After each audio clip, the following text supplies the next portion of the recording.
Friday, so I figure I'll tell you a story. Today I'll tell you the story about the time I met Magic Johnson. Now first, shout out my buddy Lyle for getting me the job. I was a talent wrangler for this event called We Day at the Key Arena. I'm not going to get into what We Day is, you can Google that shit. So I got booked with the Seahawks. I got Russell Wilson, Richard Sherman, Russell Locum, and Jeff Moffitt. So my job was to basically take them from different suites to different interviews to different spots on the arena on time. The side stories I have with those guys are hilarious. 1, Russell Wilson's a robot. 2, inciting a riot. And 3, sushi with Richard Sherman. And there's a bunch of other celebrities a part of this event. So the person in my ear is like, hey, do the Seahawks want to go meet Macklemore? They're like, yeah, so I take them on down to go see him.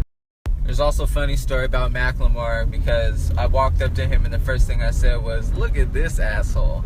Anyway, we're down there, they're talking to him. And in walks this 6'8", shiny gray suit, Magic Johnson, smile ear to ear. Now the guy who's in charge of all the talent wranglers, he's working with Magic because he's like, look, someone's got to take a hold of Magic because he'll talk to everybody.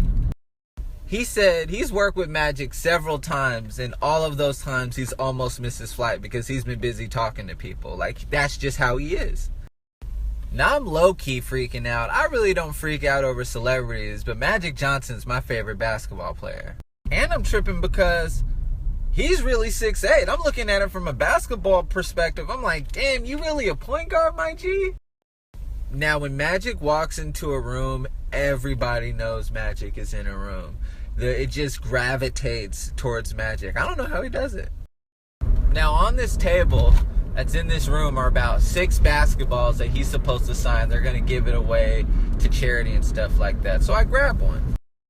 So Magic's standing on my right side about 3 feet away from me. I grab one of the basketballs and I'm like, hey, Magic. No look pass. It was more like a handoff, but Magic catches it, right? He smiles and starts laughing. He's like, okay, boom, hits me with an underhand pass. Mind you, my guy's in a 3-piece suit. He threw me this underhand no-look pass, hit me right in the stomach.